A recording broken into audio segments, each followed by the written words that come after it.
Hello, and welcome to Stream of Conscience, the show that celebrates local activism and is brought to you by Democracy for America, Fairfield County, a progressive, grassroots political organization that welcomes new members. I'm your host, John Hartwell. And we're here again today with Representative Jim Himes of the 4th Congressional District in Southwest Connecticut, primarily Fairfield County. We did an interview last week with Jim on foreign policy, and this one we're going to focus on the domestic side. Great. So thanks again for coming, Jim. You bet. You sit on one of the most important committees in the Congress, that which engineered the financial services reform a couple of years ago, the Dodd-Frank bill. Made massive changes, but to some people didn't make the changes that we really needed to make.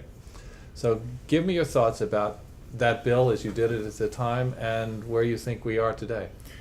Sure. So we're in an interesting moment right now because, of course, the regulators now are turning the Dodd-Frank bill, which was, in a sense, a statement of purpose, if you will. It didn't have a lot of, nitty-gritty capital requirement numbers in it. Now the regulators are saying, okay, what does this mean and how can we do what the intent of Dodd-Frank was, which was to rein in the abuses. And not just the abuses and the negligence and the malfeasance that led to the meltdown, but stuff that could happen, highly leveraged plays of any variety, even if they weren't involved in the meltdown, could be at some point.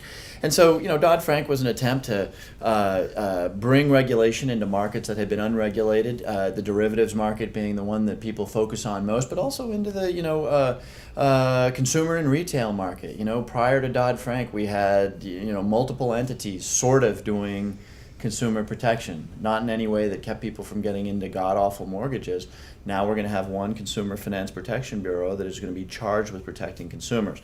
And of course the bill did an awful lot more across a lot of different markets. It didn't do, and maybe this is what you're referring to, and I want to make a point based on this, it didn't take us back to Glass-Steagall, to a world where, you didn't have large banks doing multiple kinds of activities. It tried to address the problem. More capital, less risky activities will be mandated, but it didn't take us back to Glass-Steagall, which is a whole other discussion.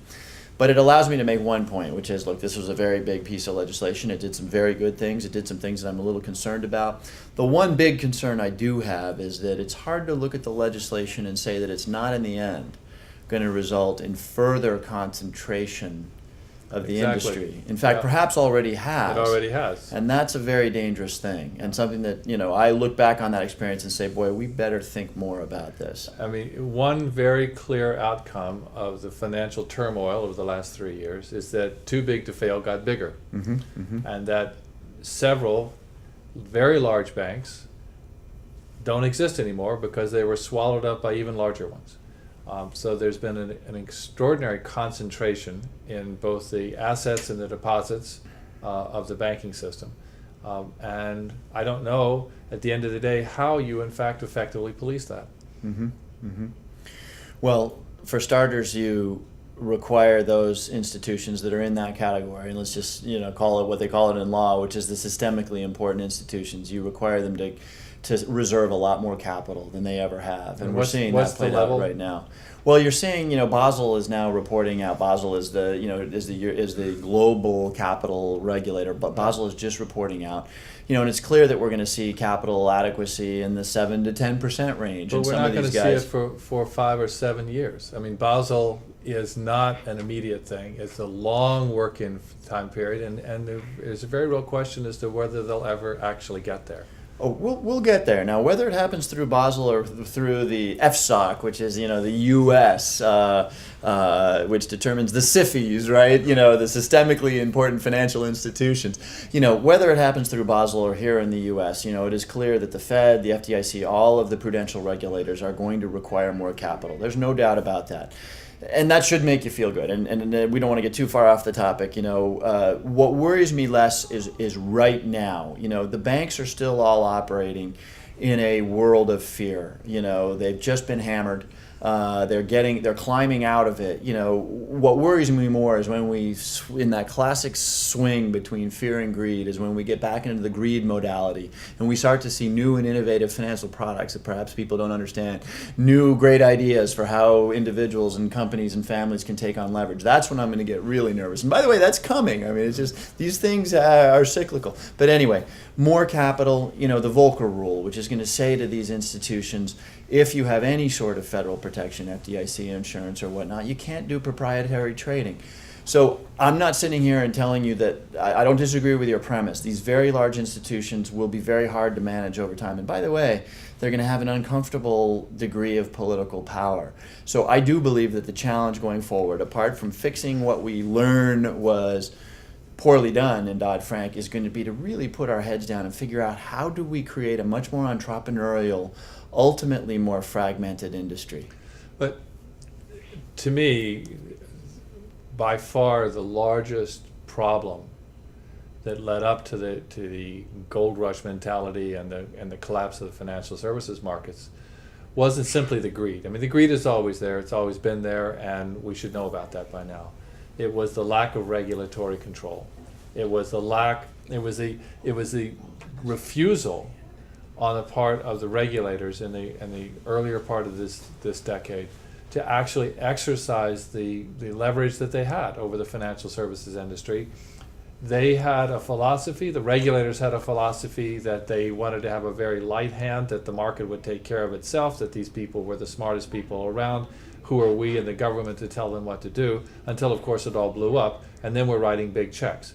So how is it that we save ourselves from the malfeasance, the misfeasance of government, of the regulator side, and not simply depend on these caps, these capital requirements and regulatory constraints that may be eased down the road? What do you do?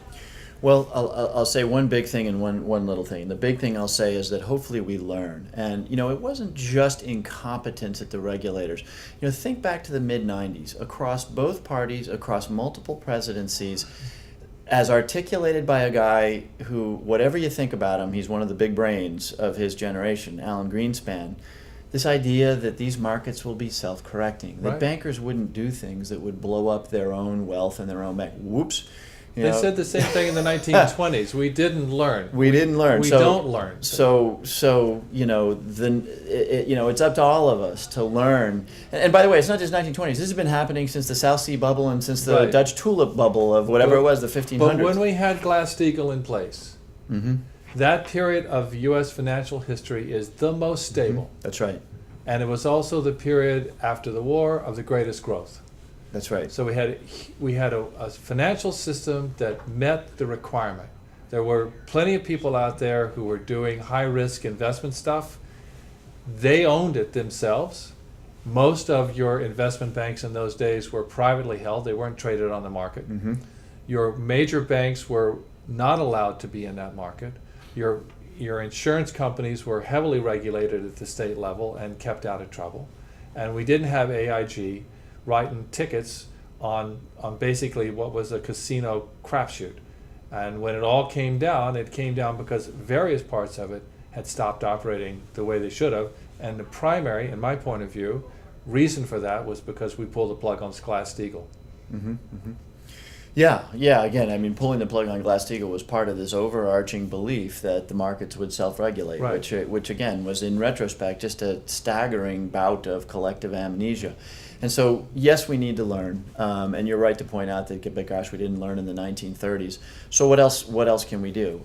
We can put in place those things because, the Republicans in the House of Representatives wouldn't agree with this statement, but it's actually a win-win for everybody to have solid, aggressive regulation of this market, not simply to avert disaster, but to keep individuals from being preyed on through lending products that they can't afford.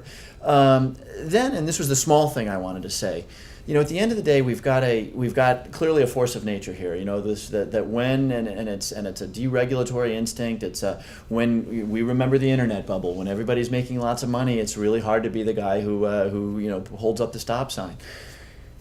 Our regulatory agencies right now, and by regulatory agencies, I mean everybody from the guy who's doing the individual bank exams right on up to the chairman of the Federal Reserve, I think have been conditioned to think, and no disrespect meant to lawyers here, but like lawyers, meaning here's my checklist of items and I'm going to check them all off, and so long as they check off, no problem. So you go through AIG, and the bank, whoever was regulating AIG, which was state insurance regulators, goes through their insurance regs, but AIG is building this behemoth in Fairfield County, Connecticut, which ultimately brings the firm down. Who's thinking around corners? Who's thinking in an entrepreneurial way, and how do we get all of those regulators to be more entrepreneurial, thinking around corners? I don't know how you do that. I think that's the challenge. One thing I know you do is you don't underfund them. Right now the innovators, and let's just use that terminology for a moment. If you're a major money center bank, you hire yourself 12 lawyers out of Sullivan and Cromwell and Cravathwaite and Moore any way you want, and I'll tell you what, you're going to get some pretty impressive stuff done. Sure. That will be overseen by some attorney who's 6 years out of law school making whatever they make down there, $65,000 a year. You've got a serious mismatch in power and resources there that I think, and again, I don't know the answer, but that it lies in providing the power and the intellectual capacity on the part of the government and the regulators. And that, of course, is not what is going on in Washington right now. There's every certainly on the Tea Party side, on the Republican side, they want to cut the funding for these organizations. They want to reduce the power to regulate. They want to eviscerate the government wherever possible, make it smaller, make it go away. Yeah, it's just you're right. Look, it's mind-boggling, and hey, people of good faith can absolutely enter into a debate over what's the right amount of regulation of clean water and clean air and credit card products. That's a fair argument, but starting with this deeply ideological position of simply eliminating regulation, I mean, look to 17th century or 18th century Britain to see where that gets you. So. That's the bad news. The good news is that we actually have a collection of people that I think are pretty darn impressive. Elizabeth Warren is as smart and as knowledgeable as they come on this, and she, of course, is setting up the consumer. Bernanke has always impressed me, and so I think we've got some people who are thinking hard about this stuff and very knowledgeable on it. But Elizabeth that Warren, aren't elected to Congress. Elizabeth Warren is being blocked. Is not going to be put forward as the head of the Consumer Protection Agency. She couldn't possibly get approved in the Senate that we have today. So while she's there helping to put it together, she's not going to get to run it. So while we have some good people there, it seems to me that there is some real institutional resistance been built up, political rather than institutional, political resistance has been built up. And it's bringing everything to a halt. And I'm just wondering whether the regulatory environment that's being created now will, in fact, take advantage of the powers that was invested in them in the Dodd-Frank bill, whether they really will fully implement what they could, because there is, as you said, it was a philosophical statement, so there's a lot that needed to be filled in the regulatory side. So the question is, will they? And secondly, we don't know if President Obama is going to be reelected, and if he's not, we can pretty well be sure that the next crowd coming in is going to do as little as possible and so the structure, in fact, may not be as robust as it needs to be, just to give us a minimal level of protection. I don't agree with your comment that it's been stopped dead. I mean, the reality is that in the third week of July, the Consumer Finance Protection Bureau is going to open. And Elizabeth Warren may not be at the helm. I hope she is, but she may not be. And I think you're right. The Senate and the Republicans have been very clear that they will block her. The president may make a recess appointment. But this is a new agency, and it is going to be active, and it is going to be rolled out. Gary Gensler at the CFTC is being very aggressive in the derivatives world. So a lot of good work is being done. But you're right. Look, this has been true for generations in this country. When you have a president that typically comes out of one party that is suspicious of regulation, these things become lax. And so now we're having a political discussion, right? And let me ask a question. I hear all day long, that the story of job-crushing regulations.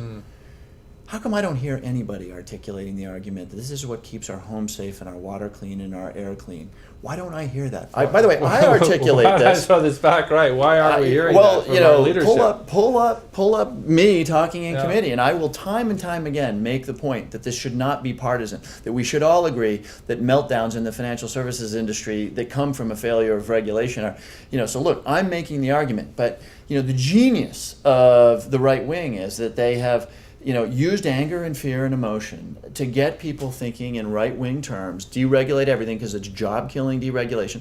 And by the way, they've had a little bit of help from elements of the business community for whom that's a very convenient and amenable point of view. It's not just me. And look, people will argue whether I articulate strongly and when and where and how and whatnot, but it's not just me. The point is, it's up to all of us who think in progressive terms to make the counter-argument because it's not getting made. Well, and the argument that really isn't getting made is that instead of having a focus on reducing the debt, we should be having a focus on creating jobs in this country. And that long-term prosperity is that which is going to support the government with revenues that we need to make a government work the way we want it to. Yet nothing, it seems to me, is going on right now in Washington that is substantially, substantively addressing the need for jobs in this country. And there's a lot of focus on what I think is fairly mindless debt reduction. It doesn't need to be instead of, it needs to be in tandem with. And it can be. It can be. I mean, you're right. The House is owned by the Republicans right now. And we should all think about why that is, Again, it comes back to my point about them telling a very effective story that scared the bejesus out of Americans. And I'm not sure that we were on our side, we're telling a different story in a particularly effective fashion. But the fact is that they have the House of Representatives, and as long as they have the House of Representatives, do not expect to see any further Keynesian stimulus. Now, that makes me sad for one reason. And by the way, I will talk in a second. The need to pull together a real plan to get our fiscal house in order is now, and it's real. That's why it's not instead of. But here's an area that we should be able in a rational world to agree on. We've probably got to invest $2 trillion in infrastructure in this country over the course of the next 5 to 10 years. Why are we going to do it 5 years from now instead of today when we would be employing people to do it? This is where I get frustrated. If you want to have arguments, and by the way, we are having arguments, I think they're good arguments about tax expenditures, the subsidies for the oil companies. By the way, name your inefficient social program just to keep things even here, whatever. We should be having those discussions. But isn't it sort of a no-brainer that we need to invest money in infrastructure? That's why I said, let's invest money in infrastructure, put people to work, at the same time that we're talking about the painful things, the tax reform, the cuts to programs that we know we need to do. God help us, Medicare and Social Security. We know we need to have those discussions. It doesn't need to be an either-or thing. Now, it can be either-or. The Republicans in Congress right now, if they had their way, they would slash spending to a point where it would actually put us into another recession. And fortunately, we've got the Senate. That's not going to happen. But, talk about job killing. If they succeeded on anything like the hundreds of billions of dollars of now cuts that they would wanted, we would see unemployment go through the roof in this country. Right. So how does that get prevented? Because it looks like, obviously, they control the House. Just this week, Eric Cantor walked out of the negotiations on debt reduction that Vice President Biden has been leading. And it looks to me like that effort has come to an impasse, and now President Obama is going to have to work directly with Speaker Boehner. But the question here is, are they going to be able to include revenues in the package? Because that group of new House members, the Tea Party people, are adamant against it. And how is Boehner going to be able to drag any of his party kicking and screaming to the table to increase revenues when any rational person knows that we have to do that? Well, you start with a statement that I've been making all along, and I've taken some flack from the left wing of our party on this issue, which is that you've got to approach the negotiations with the frame of mind that everything is on the table, that I don't bring my 12 things that you can't touch to the table, because a negotiation does not work if 435 members of Congress or the 20-person leadership has that attitude. And that doesn't mean you don't fight hard for what you believe in, but it means that you are willing to experience some pain. Because the one thing we know for sure, and we saw it with Governor Malloy going through his budget, is that the pain will be spread if success is to be achieved. So the Republican notion, which I can best summarize by saying, we're not going to touch the $800 billion in defense and security spending we do, which dwarfs the other discretionary spending we do. That little $500 billion portion that is education and housing and courts and FAA, that's where all the cuts come from. And by the way, you can't talk about touching the tax breaks for oil companies and huge agricultural concerns. It's absurd. It's absurd. And it breaks the very rule that I'm saying is you come to the table with nothing off the table. Look at Simpson Bowles, right? Again, I've come out and said I don't like a lot of what's in Simpson Bowles. I'm happy to tell you what I don't like about it. But here was an approach where they said two things. They said a lot of things, but two of the things they said was don't start this in 2011. The cuts that need to be done should not be started in 2011. They should start in 2012 when the economy is hopefully robust enough to absorb those cuts. And the other thing that was in Simpson Bowles was one of their principles was the budget cannot be balanced on the backs of the least, the most vulnerable or the disenfranchised. That was part of Simpson Bowles. Not everything in Simpson Bowles was perfect. There were things that I would change, but it was the first crack at a somewhat fair, holistic, and comprehensive way of dealing with this issue. But in the House, there was a proposal came through to cut defense spending to 2008 levels, roll it back.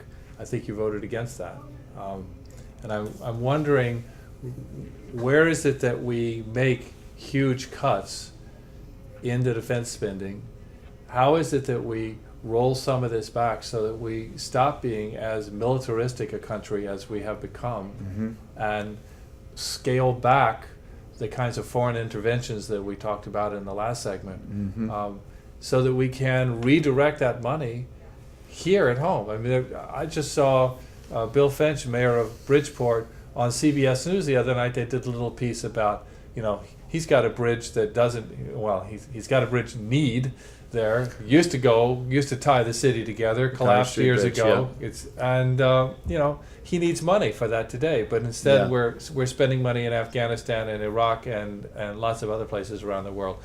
Why can't we bring that money? Yeah, I don't actually know what vote you're referring to on my part. I voted against a defense authorization bill for two reasons. One, because it was actually an increase in spending, and two, it had an authorization of military force for the president to go after terrorists under any circumstances anywhere in the world. And so I actually voted against that bill. Okay. And I've been pretty aggressive in articulating the point, which, by the way, Secretary Gates has been articulated, which is that there's hundreds of billions of dollars of savings in that very, very big budget.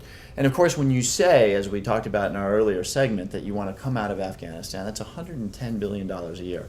Now, it's not going to zero anytime soon, but if you alter the mission, tens of billions of dollars can be made available for the kinds of investment we're talking about. Why not 100 billion? I mean, why can't we scale back what we're doing? Why do we have 50,000 troops still in Germany? There is no threat in Central Europe anymore. Right. It's just not there. Right. But yet we continue to maintain these huge bases around the world, and that draws off money that, I mean, certainly if the Germans want to pay us dollar for dollar, that's fine. But they don't. So right. They have 6 weeks of vacation. They have universal health care. They have a booming economy. They export a lot of stuff. They have a vibrant industry. And we don't. Yeah. Look, I agree with your point. I believe that we can retool our military and our security apparatus to the threats that we face today, which are no longer about the Soviets rolling tanks across Germany, but are about asymmetric problems in places like Yemen and Afghanistan. We can radically revamp the way we think about our security, save a lot of money along the way, without necessarily, giving up our ability to, God forbid, do what we used to think we were going to have to do, which is, take on China someday over Taiwan or whatever. We don't even like contemplating that. But there is a lot that can be done in that regard. We right now, and this I felt this on the Libya vote. Right now we are the world's policemen. And look, maybe that makes you feel good under certain circumstances because we like the idea of promoting democracy, and you really want to be able to help the Libyans and the Egyptians and maybe intervene in Rwanda as we did not do. But you can't do that and fix your schools and bridges and highways and railways and have really, really low taxes. And this is a moment where we've got to recognize that there are some choices to be made. And personally, I think that while I will never do anything which damages the security of this country, being capable of being the world's policeman in the next generation is not what we need to be doing. I'm into that. Quickly, I want to turn to some rule of law kinds of questions. Mm-hmm. In in 2010, I think it was, you voted to continue the Patriot Act. This year, you voted against it. What was your thinking there? The dreaded flip-flop, right? Hey. Of course, the operative word on flip-flop being thinking, right? So thank you for asking me what my thinking was there, because I did vote in my first term for an extension of the Patriot Act. I was new to the Congress, and I had not had a chance to really look back at the whole history and really dive into that legislation. And I also thought, okay, well, and by the way, so many of my colleagues have been in this position too. We'll extend it temporarily, which is what my vote was, and then we'll do the hard work of scaling back the ugly stuff in the Patriot Act. This term, I'm now presented with yet another extension of this Patriot Act that, and I'd have to remind myself here, but it's multi-years. And I just said, wait a second, we passed a piece of legislation after 9/11 that was overreaching. And you forgive yourself for that because the country has been attacked and whatnot and people are scared and you do some things. But then you fix that, and we have never fixed it. My problem with the Patriot Act, and the reason that I voted against it this time, was that it just, it does some things that I don't like. It really provides too much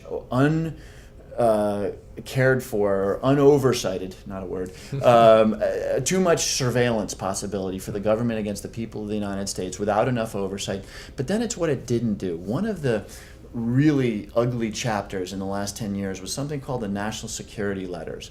They talk about surveillance. Surveillance requests at least require you to go to this FISA court, which are secret judges who, at least have some judicial oversight.